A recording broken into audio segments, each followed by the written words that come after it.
Well, should we get started? Let's get started. All right. Welcome, everybody. I don't know why we have a fifth. This is a It's perfect. gone. It's a perfect segue because I had mentioned or alluded to last show we were going to have a guest, and there he is. It's Richard Hadden, number two. Not the second one.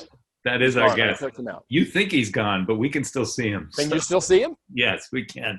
It's okay. And I apologize to all of our listeners because I have egg on my face. Our guest kind of stood us up. So that's okay. We're going to ad-lib today. And we did some quick planning, right? And I think we're going to be okay. And we're going to talk about what kind of culture do you have. But first, I'm going to let everybody introduce themselves. Richard. Hi, I'm Richard Hadden. I live in Jacksonville, Florida. I'm the co-author of Contented Cows Give Better Milk, and I speak to audiences about leadership and employee engagement. My name You should is make it Sunjay fast. That Nath. was fast. I can do a lot more.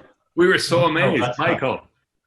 Hey, Michael Kerr here from beautiful Canmore, Alberta in the Canadian Rockies. In normal times, I travel the world researching, writing, and speaking about rocking workplace cultures. I'm the author of 8 books, including The Humor Advantage and The Jerk-Free Workplace. Yay. Sanjay. My name is Sunjay Nath. I hail from Toronto, Ontario, Canada. I am a performance and leadership specialist known by a brand called the 10-80-10 Principle, which helps organizations improve performance by focusing on their strength. Mr. Tobe. For those of you who are regular attendees, you'll see not only has he got a haircut, but he shaved as well. But it still seems like we have to worry about him and see if he's okay because it's such a sparse background. Anyway, I'm Jeff Tobe. I'm the cat herder for today. Coming to you, so now there's 3 out of 4 of us, Richard, coming to you from beautiful Canada, where I've been quarantining. I'm in day 13 of 14, quarantining for 14 days for a 4-day visit with family. Doesn't make any sense, but that's why Canada, I guess, has such few cases. I'm a professional speaker in the area of customer experience and employee engagement, and I am so excited that we're here today to talk about, what kind of culture do you have? So I'm going to share my screen because I want to show kind of the studies that have been done, and hopefully I can share my screen. There we go. And bear with me. Guys, you can fill in here anytime. Just help me out. That would be a good idea. Oh, I like the little bear with me. A little shout out to Yes, Teddy Bear. exactly. Well done. So there are 4 kinds of culture, according to all the research that I did.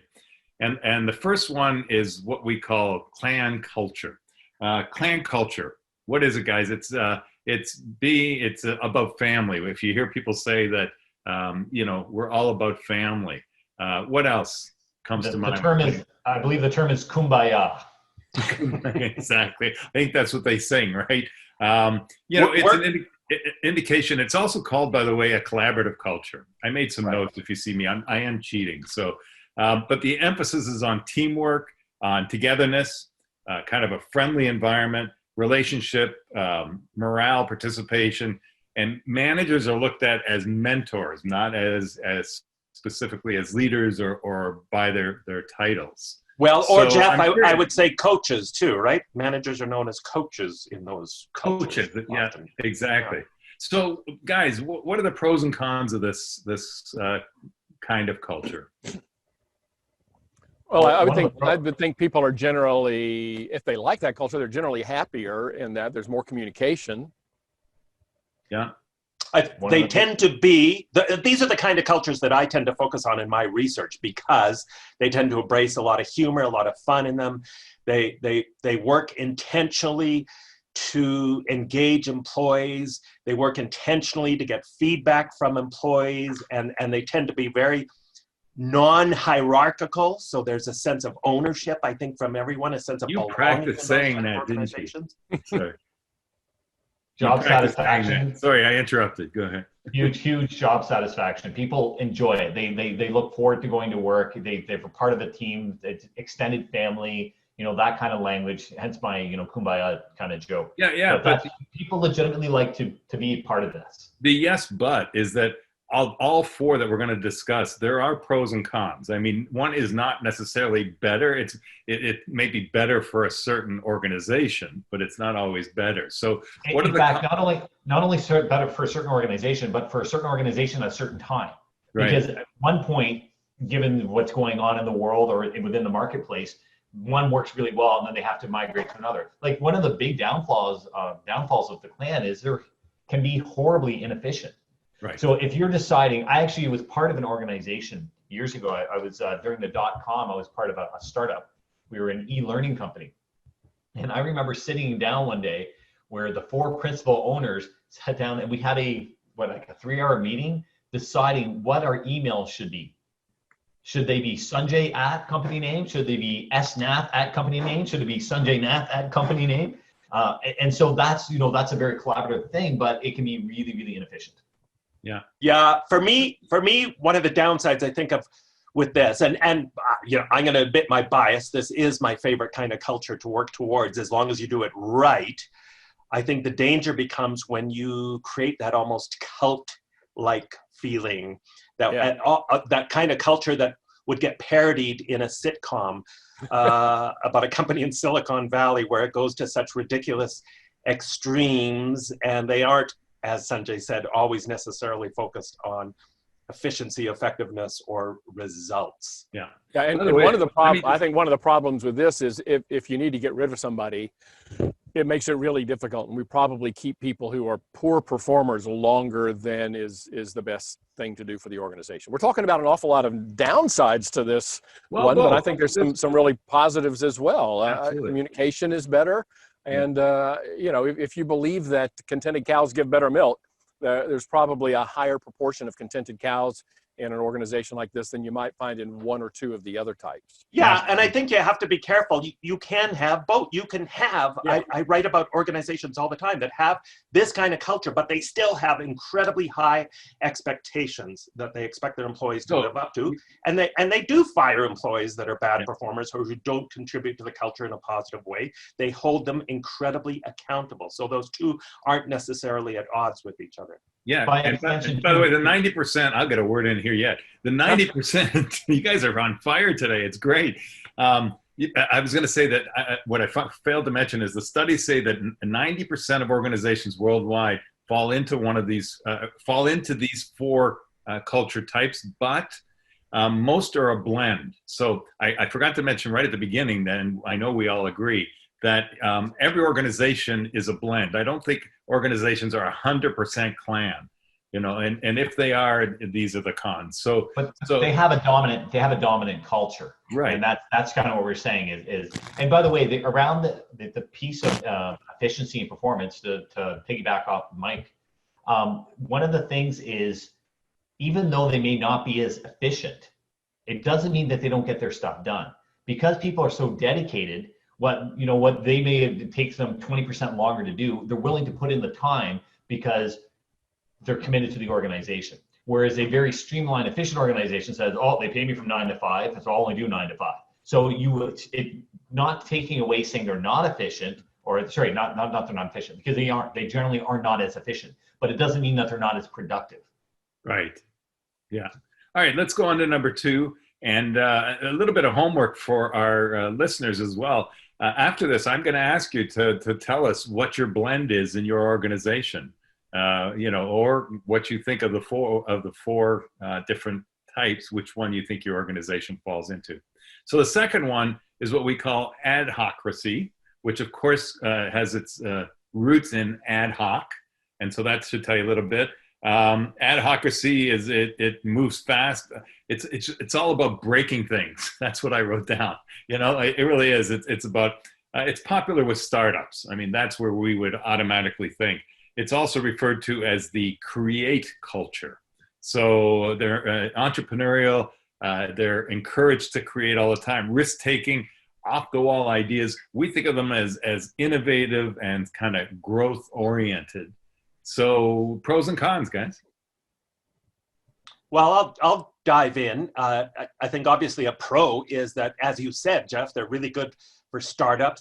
They help create a very entrepreneurial mindset. So people, I think, move fast. These organizations can adapt quickly to change. They try new things quickly. They're not afraid of failure, typically. I think the challenge for them, and I remember writing an article, I think for Forbes years ago, about how to keep the entrepreneurial spirit alive when your organization grows. That's one of the challenge, right? I think that a lot of companies face. This is great when you're a startup, but all of a sudden they become bigger and bigger. And we all probably have examples of businesses that were fabulous and their culture was fabulous until they reached a certain point, and then not so fabulous. Yeah, and along that same line is there is a migration. There's a migration from creativity and innovation, product innovation and customer innovation and doing cool, funky things to make it sustainable. You actually start need to implementing processes. And a lot of issues with some of the adhocracy organization is they don't know when. They go like, well, this is the way we've always done it. Our identity is in being creative, but we don't need to have all that. But one of the things is generally adhocracies are typically smaller organizations. And when people come in, they have a buy-in to the vision. But as the organization grows and gets larger and larger, it's one thing when you have 13 people working on a project, and it's different when you have 1,300 people. And when you have those 1,300 people, you need to put in the processes and the evaluations and the streamlined ideas and concepts and the pathways, because Johnny, who's brand new, doesn't know what to expect. So you kind of need to implement more of these rules. And so you get this great divide of headbutting of going, well, this is how it's always been. But in order to get to the next step, they actually need to bring in some of that stuff that pulls them away from their core identity. Yeah, and I think ad hoc on its own would be in trouble as they grow, right? I think they need a combination of something else. Otherwise, they're always reinventing, and nothing gets done or nothing gets to market. So, all right, they're very tolerant for making mistakes. A lot of creativity comes out of them because we don't put a lot of structure around that, and people just make mistakes, and then suddenly some great big success is going to come out of it. And in some of the other forms of culture, that's not a thing. That's not permitted. It's not allowed. So that is a real benefit to the adhocracy. But I think also some people crave a little bit more stability and more predictability in that. So again, this is why it's so important to hire people who fit with your culture. Exactly. And we're not talking about your ethnic culture, your racial culture, we're talking about your organizational culture. That's why. And like you said earlier, Jeff, it's not that one is wrong or right. It's such an important issue to get the right people in the right cultures. One of the things that I got to disagree with you, Sunjay, is you said it's for small organizations, but one that comes to mind is Google. I don't know if you're familiar with their culture, but Google has this culture, and what's our latest new offering kind of thing. I think they're a blend as well. Well, if you notice on the graph too, that's in front of you, these two are up in flexibility and freedom to act, but they're kind of opposite in that one has an external focus and differentiation. On the other side, it's more internally focused about family. And Richard, to your point, that's where, contented cows live, obviously. On the other side, it's more about winning and about, being innovative in the marketplace. So let's go on to number. Sorry, just quickly, I want to say this. Google, I've never heard of them. Must be some small little operation. Yeah. I've actually read the Google story. Google them, you'll find out. Yeah, I'll Google them. I've actually read the Google story, and if you look at how they are now versus where they started off, they put in a whole heck of a lot of processes. They're still extremely creative. They're still, if it ain't broken, break it. So I agree, but I also go the extent in which it's been done is you still need that. Your adhocracy will only take you so far. You need to start doing that other stuff. Otherwise, you implode. Yeah. And again, what we're planning on after we reveal all these, we're going to talk about some organizations that we're aware of that fall into the different categories. Number 3 is what we call the market culture. It's also called a compete culture or competitive culture. And, although they have stability and control, their focus is still external and differentiating themselves. They emphasize results, winning is huge. You probably hear it a lot. They win contracts, they win over their competition. The employees are goal focused. Typically a tougher leadership in this one. They achieve metrics. They have some kind of company metrics and goals to achieve. Higher performing, but probably very rewarding. Thoughts? Yes. Okay, good. Let's go on. Excellent. No, I mean it sounds like a perfect breeding ground for toxic relationships and things like that. And at the same time, if you're kind of tough enough that doesn't, that you're not super sensitive to that, then there can be some real, like you said, real rewards, because there can be a lot of productivity. People are very driven. They're very goal-oriented. Things are very clear. People understand what's expected of them. But again, it's very much dependent on that person. And some people thrive in that, and other people say, I got to get out of here.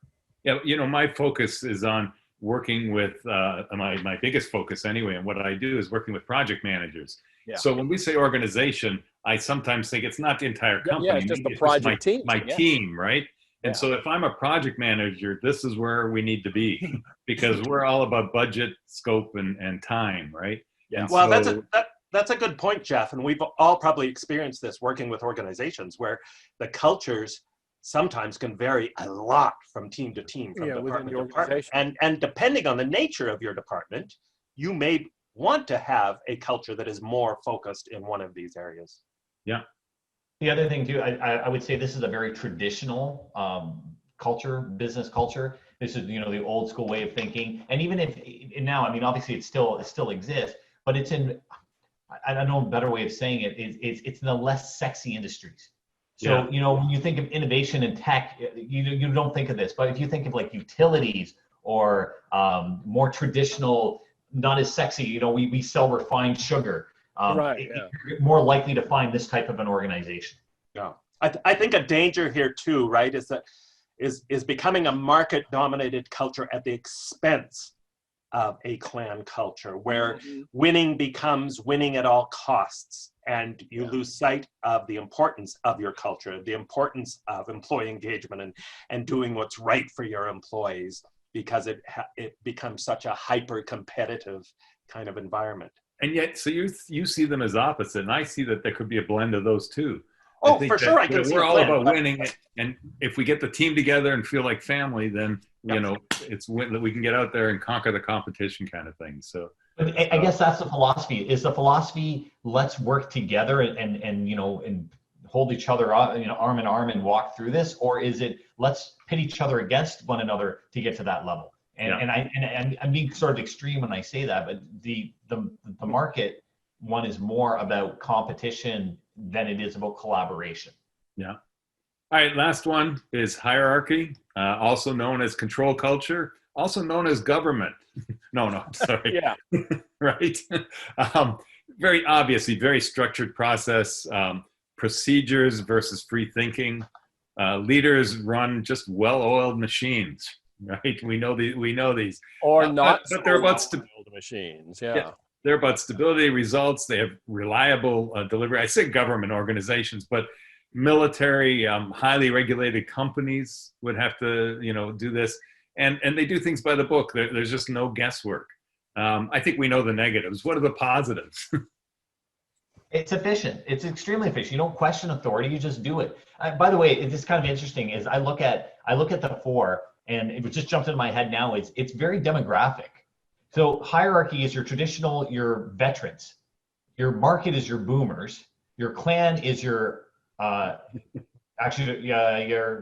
clan is probably adhocsy is your Gen X, and your clan is your Gen Ys. Wait, and I'm going to just jump in a few comments here from the chat. One asks, Karen's asking, could this be read as customer focus, important in many sectors? And yeah, absolutely. Like our last call was around that.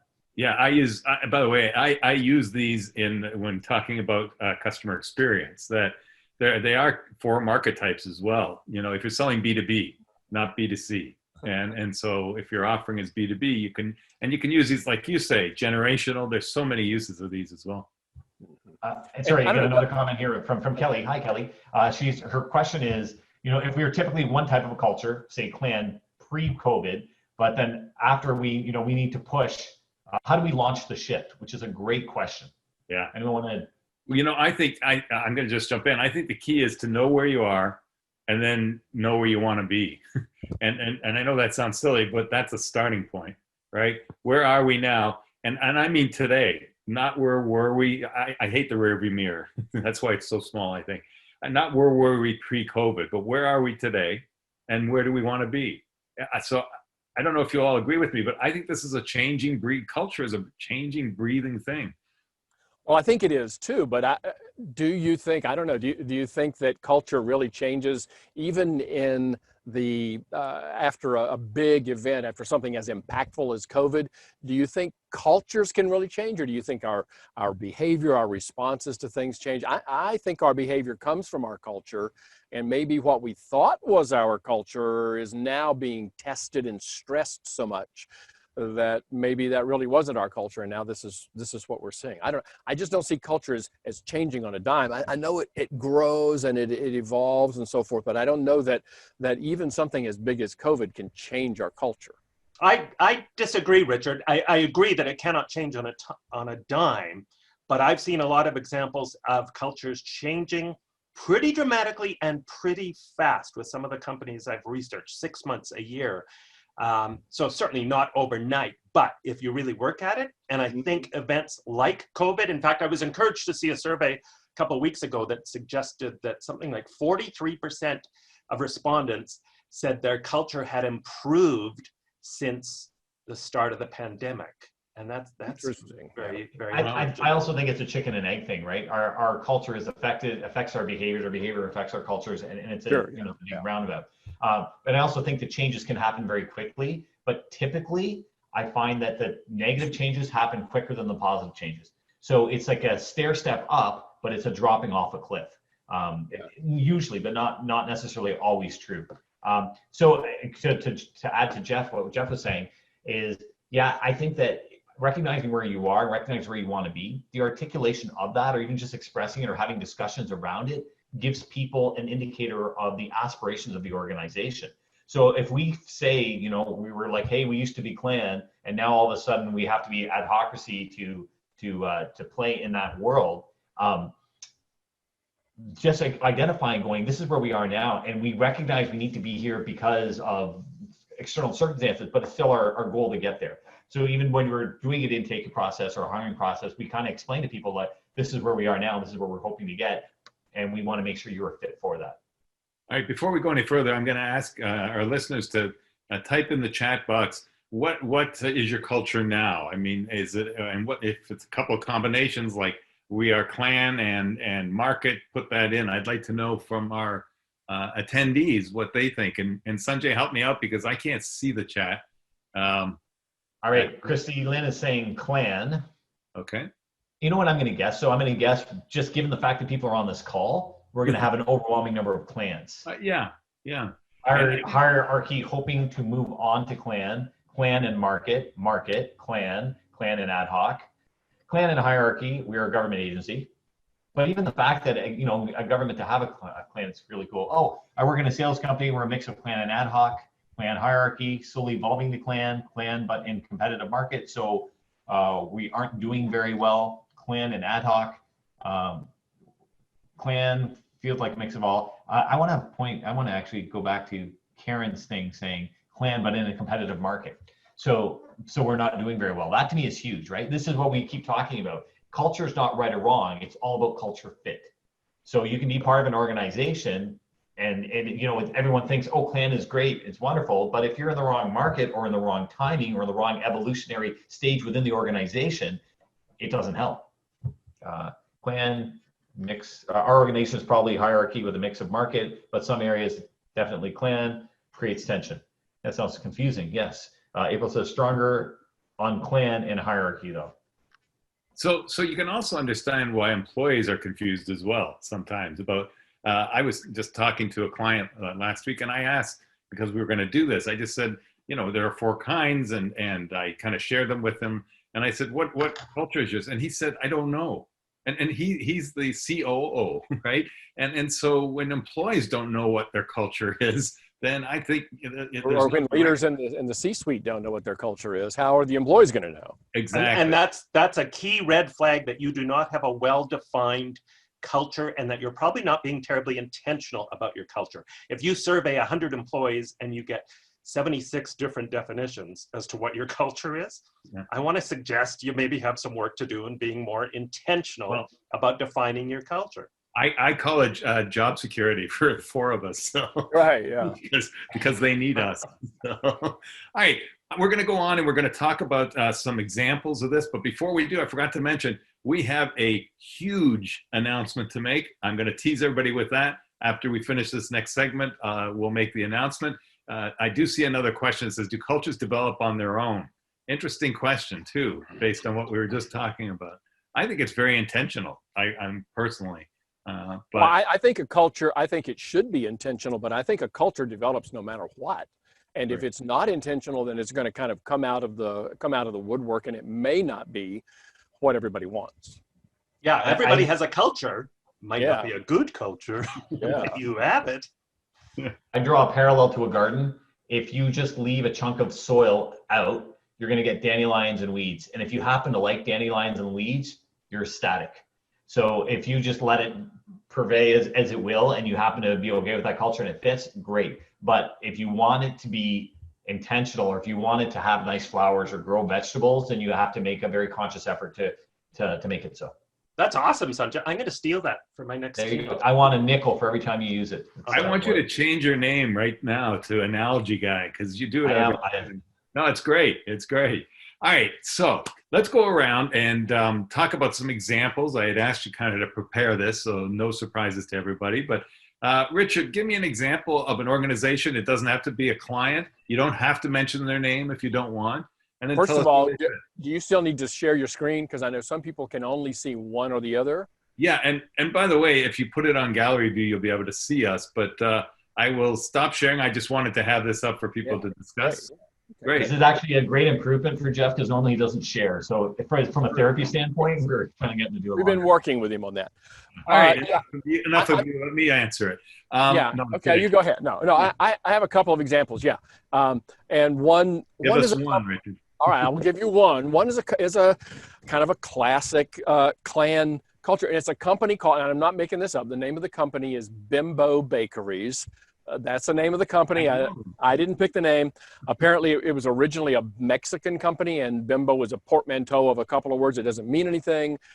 They're now in the U.S., but they went with the name anyway. The issue is, I would say it's very much a clan culture, and one of their and I have been focusing a lot lately on remote/hybrid workplaces and what people are doing when now some people are working from home and some people are back in the office, and this is an example from that. And this is a manager who walks around. She's in the office, but she has a number of people who work in the office and a number who are working at home and who are going to stay at home, and they feel like they're kind of out of the loop on a lot of things. She tried all kinds of, high-tech ways of doing it, but more to their culture, she goes around with an old school notebook. She writes down parts of conversations that she's having with people with their permission, and then she shares it with the people at home. And it's very simple, and it just works. And another thing that they do at Bimbo Bakeries is, because now they have people who are working together who have never met one another, because they're all working remotely, and some are in the office. She does a little thing called a journey box, where people kind of put items in this box that represent their career journey or their life journey, and one person shares their journey box at the beginning of every meeting. So just a couple of examples, very much a clan family atmosphere. And Richard, how can people apply what they're doing without specifically doing that? What would you? Yeah. I think it would be, first of all, if you say we're a clan, and if now our clan has been distributed and some people are at home and some people are in the office, we got to make sure that we don't have sub-clans that then exclude this sub-clan. So what can we do to keep the people in the office, the people who are working remotely, because I don't think the idea that we're all coming back, that's not a thing anymore. So, with the rabbit is out of the hat on this, and people have been to the promised land, and some people want to stay remote and others want to come back into the office. So rather than create now two different groups, inside, outside, let's do what we can, recognizing that virtual is not the same as in person. Perfect. So let's not try to force it to be that way, but what can we do so that we can share clan culture, clan lore, clan information with everyone? And being the loyalist to Scotland that you are, the word clan just comes out just so naturally. So, Aye. perfect. Sunjay. I'm actually going to talk about a client I work with, and I would classify them as a market organization. They are a trucking company. They've since been eaten, and I worked with them about 10 years ago. They were called Contrans. They were in an extremely competitive, place. The whole trucking industry is transportation is nuts. What I found was these guys were market, yes, but a lot of clan stuff as well going on. They very much had stability control and big time on external focus and differentiation. So here's what really blew me away about the way they work. So when I went and did a day long with them, and I had their 40 vice presidents. What I found really kind of cool was the way they divided up their organization. Rather than one big organization and just the vice presidents kind of did what the head office said, they ran it as each of the 40 divisions were kind of its own organization. So there were certain things that the main corporation controlled, like they did all the payroll function. But something like this, when it came to bonuses, they gave each vice president their bonus, whatever it was. Like for the whole organization, it was $10 million. Here's your $10 million bonus, and you can do whatever you want with it. You can divvy it up with all your people. You can keep it for all yourself. You can keep 50%. You can do whatever you want to do. So they gave them complete control over letting them do what they wanted to do. What I found really cool about this organization was a couple things. Is that in this group, the average education level was like 75% of them only had a high school diploma, which is really low when you can consider it an executive group. And the other thing that I found really kind of cool about them was the average tenure in that room was something like 25 years. So 25 years in an industry where that normal group would have been about 6 or 7 years. So you have longevity, you had autonomy, you had all this in a really competitive, uber competitive workplace. But what I really loved about it was there was almost a brotherly competition within the organization between the departments. And what I found extremely, extremely refreshing within this was there was a sense of they could disagree with each other, but there was no political garbage BS agenda. It would work like this. The two, and it was predominantly men. I don't know if that makes a difference or not, but it was, that's just the demographic of what it was. The two guys, Bill and Ralph are talking to each other, and Bill would go, "You're doing what with the organization? You're an idiot." And Ralph would go, "Well, I heard you're doing this. You're a bigger idiot." And they would duke it out. Sounds like but us. They would have this mutual respect that said, "All right, that's working for you. All the power to you." And then we'd go and have a beer together. And so that to me was just a fantastic example of, again, having to play according to the market, because each of those 40 guys ran their division differently. They were kind of in competition with one another, but they still had a foundational set of values that brought them together. Perfect. Michael. I'm going to go with the clan culture. I have so many I talk about in my book, The Humor Advantage, but one of my favorites is probably Argus Industries, a manufacturing plant in Winnipeg, Manitoba. And they actually define their culture as a tribal culture. And by tribal, they mean partly clan. They're also using that term tribal in the sense that they work really, really hard and intentionally to make sure everyone understands they are just part of one team. And that's something they really, really focus on, is this one team idea, especially in their situation, because they have the blue collar guys in the back in the manufacturing plant, and then the white collar people working up front in the front offices. So they work intentionally to break down those barriers. They have a wonderful mantra: work is hard enough as it is without making it any bloody harder. So they embrace a lot of fun. They do all sorts of rituals and traditions to build that tribal culture. They have theme days like Monochromatic Day, where everyone has to wear some shade of black or white. They have this goofy tradition where an employee dresses up as a gorilla and waits to scare the heck out of fellow coworkers while another colleague secretly videotapes the transactions of all these often blue-collar guys going, ah! And then they create a montage video out of that. They have meeting rules that are fun, but that guide that tribal mindset. So for example, no egos are allowed. And if you start to use your ego in a meeting, you literally have to step out the door and symbolically leave your ego outside before you can come back into the meeting. And to intentionally break down that divide, they have something called the X Games, where they have these contests where the front office folks compete with the back office folks in different games related to their work, so they get to appreciate just how challenging each other's jobs are. But they are very intentional about building what they call a tribal or clan culture. Love it. And I'm going to share one that's kind of an odd one, and it's government and a government agency. If you're in the States, I guess Richard will be more familiar with this, but the EEOC, which is the Equal Employment Opportunity Commission, very highly regulated and very much a hierarchical organization. As a matter of fact, they are run as a military unit. That's the only way I can describe it in certain areas. But what I thought was interesting is then they try to be a clan as well. So those two combinations seem kind of polar opposites. But they do things like they have Rookie Cookie Day, and I love that. When they bring on a new hire, they're charged with, within the first week they're there, to have cookies in their office, so that they can come to, so that people in the office will come to their office and introduce themselves, have cookie and whatever.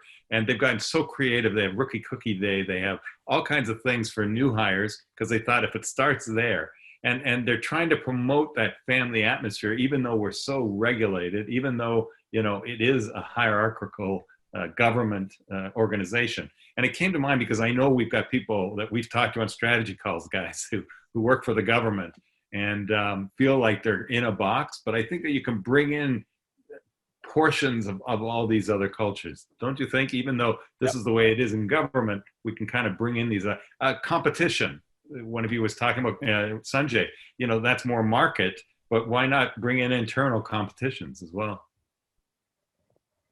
You guys okay? Good. So I told you before we go any further, we got a huge announcement to make, and I'm very excited about it, and you guys better look excited about it. So since it's your idea. No, I'm kidding. I mentioned, if they like it, it's my idea. If they don't, then it was totally Mike. Excellent. There you go. I love that, Mike. We have had so much input from you through strategy calls and the emails that you send us. Thank you so much for that. So what we've decided to do is put together a 2-day retreat. Yay! It won't be just the 4 of us. So if we've already scared you away, bear with us, right? Yeah, we're going to have world thought leaders, some guest speakers. We're going to have some executives who live and breathe culture and engagement every day in international organizations. But, as you know, it's a huge undertaking for us anyway, time-wise. It's a huge commitment on your part, 2 days, out of the office. But if you're going to a conference anyway, why not come to our virtual conference? It's a pilot event. COVID-free. Decided that, and ready, guys? I decided that instead of the $1,200 we've been discussing to attend, we're going to charge them $800.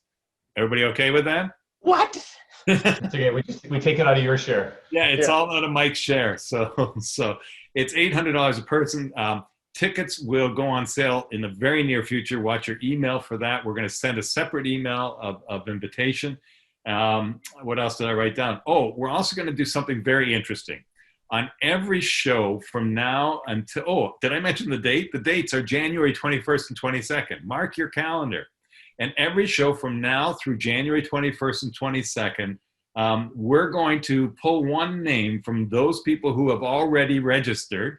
All right, not just attendees, somebody who's already registered, and that person will receive what we're calling a buddy ticket, an additional free ticket to give to a team member, your CEO, or anyone that could benefit from attending. So obviously, the earlier you sign up, the better your chances of winning one of those tickets. Any other comments, guys? Yes, I would And please know, it's going to be 2 days, but there's going to be lots of breaks built in. Right. It's going to be lots of fun, lots of interaction. We'll have breakout rooms. We'll have contests. We'll have prizes. We'll make this fun and engaging. Mike promises to dance. Mike promises to dance. Yeah. Yes. It's going to be Perfect. But I want folks to know that we want to co-create this with as many of you as possible. So if you have suggestions for topics you really want to see or guest speakers that you would love for us to lure in, then let us know. Let's co-create something absolutely brilliantly innovative and fun and valuable for you. Great point. So watch your email for details or go to eowednesday.com. Don't go now because it's got the wrong dates because we were overly ambitious in trying to plan this for November. And we just decided before this call that we need a little more time to put this all together and make sure it's the best thing you've ever attended. So we put it off the date again, January 21st and 22nd. Please, take consider it and join us. I think it'll be a lot of fun. All right, guys, we're already wrapping up. I can't believe it. So 5 minutes, yeah. Yeah, I want to go to the last piece. I know you prepared this. I told you about this, but I found this very interesting. I discovered, and we're going to send the link to this in the show notes, right, Richard, tomorrow? Yes. Questions to ask to create a workplace culture that employees love. In other words, what can we ask our employees every day? Just simple questions that will get them to kind of love their environment. So I'm going to start just to give you an example. But one that I read was, how can I be a better leader? Now, you may ask that one-on-one. You may ask that of your team. I think it's the toughest on your team because the responses will be incredibly worthwhile. Obviously, you'll learn what your employees like, what they don't like, and kind of determine the culture of your team, if anything else. What other questions would you suggest, guys? Simple one. Just what's the number one thing you like about working here? Yeah. Why, Mike? What does that do? I mean, how do you incorporate their answers? It helps you focus on what's working, on what people perceive as value in terms of their culture, and I think it's important to identify those. Another big one, well I'm here. Another big one I love to ask, and this is kind of a broad question, but it leads into really interesting conversations, is what are the unwritten rules in our workplace? And that is what I call a kind of a discovery kind of question that peels back the layer and leads you to all sorts of interesting conversations. Great. On the flip side, what don't you like about working here? Because it's possible areas of improvement. Well, once you actually have the list of why people like working there, I think it's important to publicize that. Because I think, by the way, asking that question for one thing gets people to kind of think about it and they kind of go, oh yeah, I forgot it. Yeah, I really do like that. So it brings it to the surface, but then by publishing that list, it brings it to other people's awareness too, where they kind of go, oh yeah, you know what? We really do. We have the trivia Wednesdays or whatever those little small things are that people kind of forget or take for granted. And if someone else brings them out, they gotta go, oh yeah, I forgot I do like that. Yeah. I would ask. Can I just ask people, put it in the chat box also, if you have a question that you ask your team, I'd love to know what it is. Sorry, Richard. No, I was going to say one question that I would ask is, think about your job, the actual work that you do, not environment stuff here, but what do you get most excited about? What is it about your job that you just absolutely love, that you get excited about, either the reaction or the actual work that you do? What do you get most excited about? Another one too. If I can add. Go ahead. I was just going to say, how can we create a more joyful workplace is another one. What would you suggest we could do? Yeah. If you want to kind of create a comparison to show why, it's so great to work there, what are some of the horror stories you've heard from your friends that work at other organizations? Or, along the line with things that would never happen here that you've heard at other organizations? Yeah. You know what I love? One of the many things that Zappos does so well is they have I'm not sure if they're still making this or not, but I have one of their older copies of their culture guidebook where their own employees, in their own words, unedited, so they're not 100% positive, describe their 10 different core values and what they mean to them and how they live them at Zappos. So that book is used as a training tool to help orient new employees to Zappos, but also as a vehicle for employees to co-define their culture. Love it. We're going to have Linda to cut brings this in off, a but- great one. What keeps you from quitting here and working somewhere else? Oh, I love that. Besides location and a paycheck. I love that. Sure. Yeah. I'm sorry to have to cut this short. I'm sure we Yeah, could we're done. continue. I gave the wrong email address for the retreat. It's www.eowednesdayretreat.com. That'll take you right to the information and tell you more about it. I hope everybody has enjoyed today. Sunjay, you're our next cat herder. Any comments? Just want to say, I appreciate everyone taking the time. We are looking forward to having people here in 2 weeks, every other Wednesday. That adds us September 23rd. Mark your calendars, 1 to 1:45. We may revisit the guests, but again, things are up in the air. So Okay. with that said, Thanks, everyone. Perfect. Thanks, everyone. Okay. Thanks for coming, and we'll see you in a couple weeks. Bye, guys. Every other Thank you Wednesday. all. Happy Bye. Wonderful Weirdos Day. happy Teddy Bear Day. Bye.